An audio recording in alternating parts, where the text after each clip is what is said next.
Maio 5, Juízes 21, verso 1a, Rute 1, verso 22. Os israelitas haviam jurado em Mispá: jamais entregaremos nossas filhas em casamento a homens da tribo de Benjamim. Então o povo foi a Betel e permaneceu na presença de Deus até a tarde, chorando sem parar em alta voz. Ó Senhor, Deus de Israel, por que aconteceu isso com Israel? Diziam: agora está faltando uma de nossas tribos. Na manhã seguinte, bem cedo, construíram um altar e ali apresentaram holocaustos e ofertas de paz. Então os israelitas disseram: quem dentre as tribos de Israel não participou da reunião sagrada que realizamos em Mispá na presença do Senhor? Naquela ocasião, haviam feito um juramento solene na presença do Senhor de que matariam quem se recusasse a comparecer. Os israelitas tiveram pena de seu irmão Benjamim e disseram: hoje foi eliminada uma das tribos de Israel. Como conseguiremos esposas para os poucos que restam se juramos pelo Senhor que não lhe daríamos nossas filhas em casamento? Então perguntaram: quem dentre as tribos de Israel não compareceu conosco a Mispá quando nos reunimos na presença do Senhor? E descobriram que ninguém de Jabes de Gileade havia participado da reunião sagrada. Ao contarem o povo, verificaram que ninguém de Jabes de Gileade estava presente. Então a comunidade enviou 12.000 de seus melhores guerreiros a Jabes de Gileade, com ordens para matar seus habitantes, incluindo mulheres e crianças. É isto que vocês devem fazer, disseram. Destruam completamente todos os homens e também todas as mulheres que não forem virgens. Entre os habitantes de Jabes de Gileade encontraram 400 moças que nunca haviam se deitado com um homem e as levaram para o acampamento em Siló, na terra de Canaã. Toda a comunidade enviou uma delegação de paz aos homens restantes de Benjamim que estavam na rocha de Rimom. Os homens de Benjamim voltaram e receberam como esposas as 400 mulheres de Jabes de Gileade que tinham sido poupadas, mas não havia mulheres em número suficiente para todos eles. O povo teve pena de Benjamim, pois o Senhor havia aberto uma lacuna entre as tribos de Israel. Então os líderes da comunidade perguntaram: como conseguiremos esposas para os poucos homens que restam, uma vez que as mulheres da tribo de Benjamim foram mortas? Os sobreviventes precisam ter herdeiros para que não seja eliminada uma tribo inteira de Israel.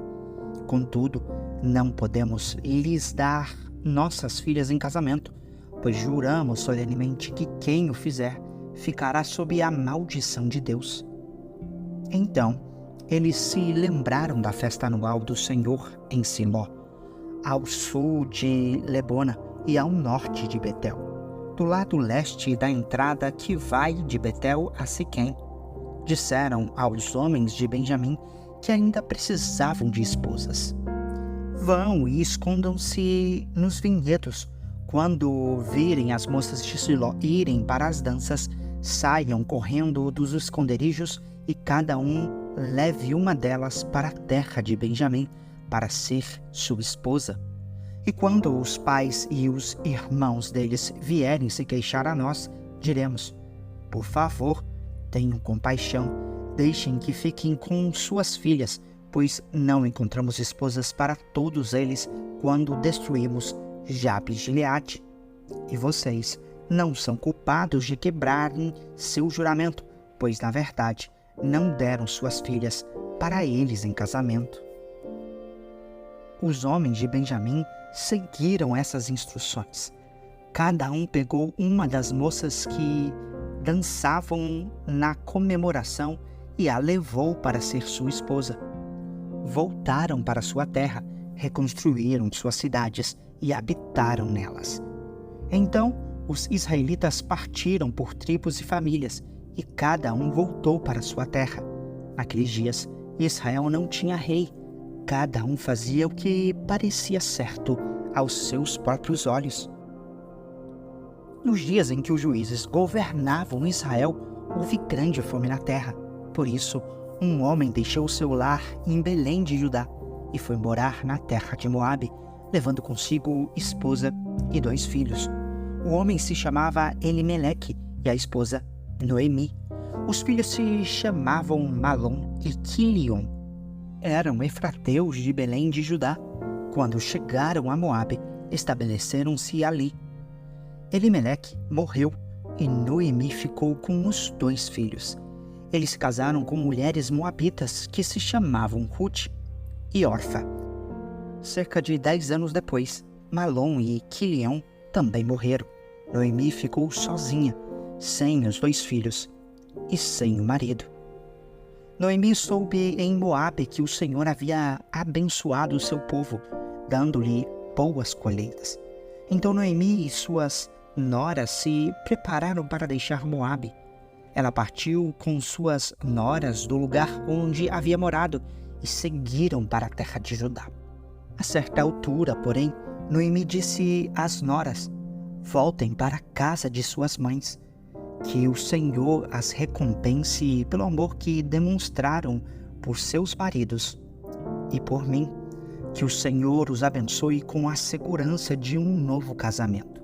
Então, deu-lhes um beijo de despedida e as 3 começaram a chorar em alta voz.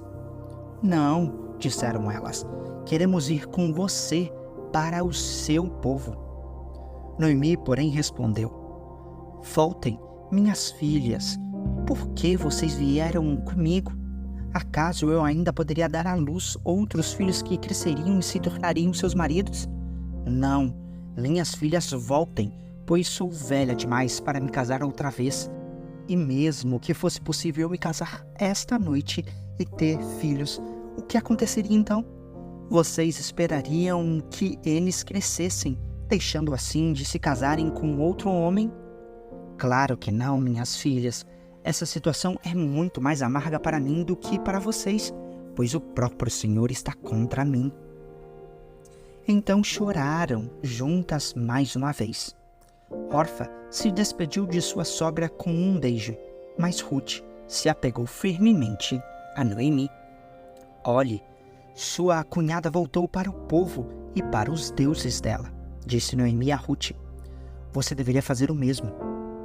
Ruth respondeu: não insista comigo para deixá-la e voltar. Aonde você for, irei.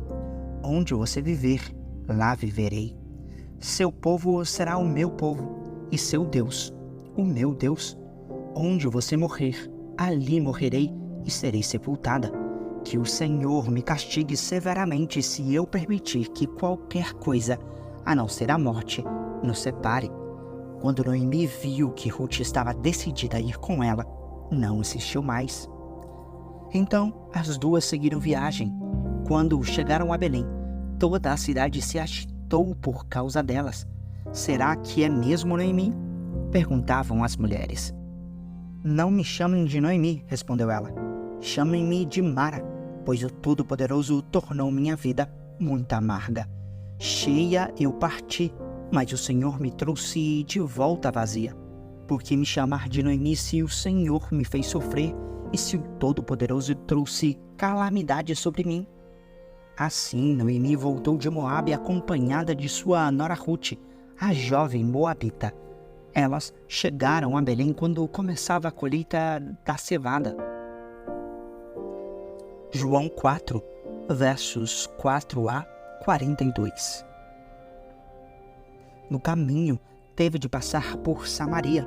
Chegou ao povoado samaritano de Sicar, perto do campo que Jacó tinha dado a seu filho José.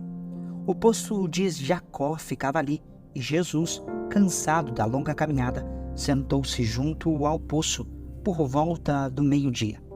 Pouco depois, uma mulher samaritana veio tirar água, e Jesus lhe disse: por favor, dê-me um pouco de água para beber. Naquele momento, seus discípulos tinham ido ao povoado comprar comida.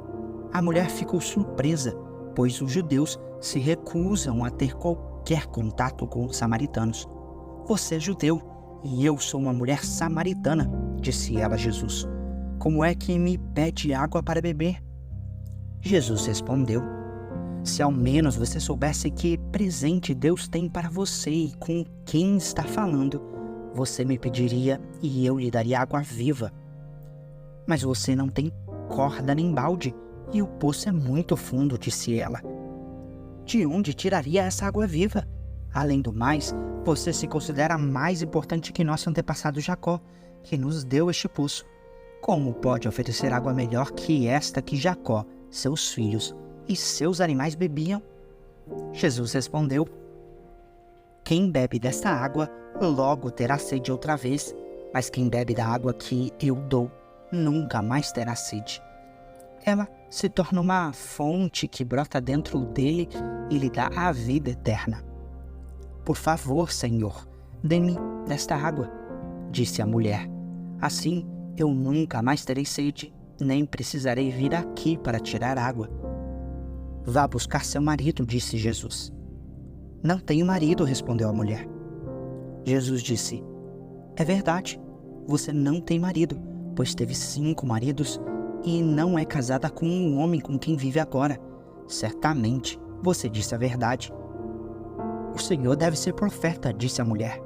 Então diga-me, por que os judeus insistem que Jerusalém é o único lugar de adoração, enquanto nós, samaritanos, afirmamos que é aqui, no Monte Gerizim, onde nossos antepassados adoraram?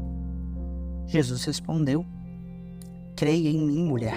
Está chegando a hora em que já não importará se você adora o Pai neste monte ou em Jerusalém. Vocês, samaritanos, sabem muito pouco a respeito daquele a quem adoram. Nós adoramos com conhecimento, pois a salvação vem por meio dos judeus. Mas está chegando a hora, e de fato, já chegou, em que os verdadeiros adoradores adorarão o Pai em espírito e em verdade. O Pai procura pessoas que o adorem desse modo, pois Deus é espírito e é necessário que seus adoradores o adorem em espírito e em verdade. A mulher disse: eu sei que o Messias, aquele que é chamado Cristo, virá. Quando vier, ele nos explicará tudo. Então Jesus lhe disse: sou eu, o que fala com você. Naquele momento, seus discípulos voltaram, ficaram surpresos de encontrá-lo falando com uma mulher, mas nenhum deles se atreveu a perguntar: o que o Senhor quer?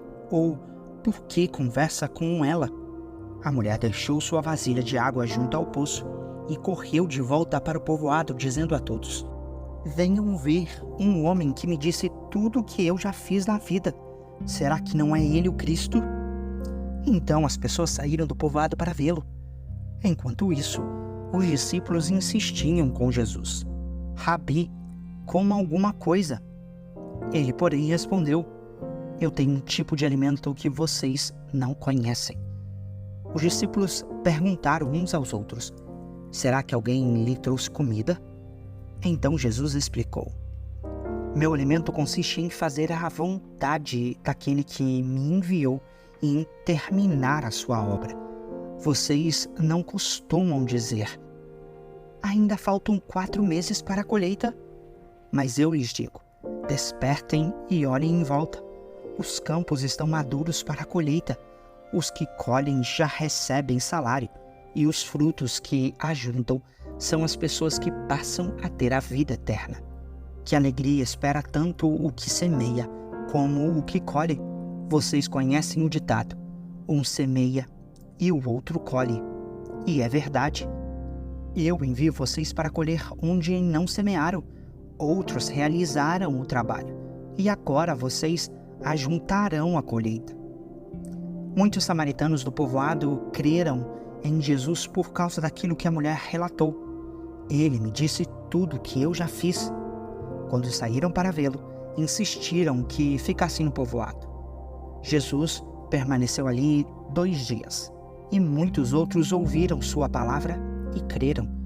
Então disseram à mulher: agora cremos, não apenas por causa do que você nos contou, mas porque nós mesmos o ouvimos. Agora sabemos que Ele é, de fato, o Salvador do mundo. Salmos 105, versos 1 a 15. Deem graças ao Senhor e proclamem seu nome. Anunciem entre os povos o que Ele tem feito. Cantem a Ele, sim, cantem louvores a Ele. Falem a todos de suas maravilhas. Exultem em seu santo nome. Alegrem-se todos que buscam o Senhor. Busquem o Senhor e sua força. Busquem sua presença continuamente. Lembrem-se das maravilhas que Ele fez, dos milagres que realizou e dos juízos que pronunciou. Vocês que são filhos de seu servo Abraão, descendentes de Jacó, seus escolhidos. Ele é o Senhor nosso Deus. Vemos sua justiça em toda a terra. Ele é fiel à sua aliança para sempre, ao compromisso que firmou com 1000 gerações. É a aliança que fez com Abraão, o juramento que fez a Isaque. Ele a confirmou a Jacó por decreto, ao povo de Israel como aliança sem fim. Darei a vocês a terra de Canaã como a porção de sua herança. Assim declarou quando eles ainda eram poucos, um punhado de estrangeiros em Canaã. Vagaram de uma nação a outra, de um reino a outro, e, no entanto, não permitiu que ninguém os oprimisse e, em seu favor, repreendeu reis. Não toquem em meu povo escolhido, não façam mal a meus profetas. Provérbios 14, verso 25. A testemunha confiável salva vidas, mas a testemunha falsa é traidora.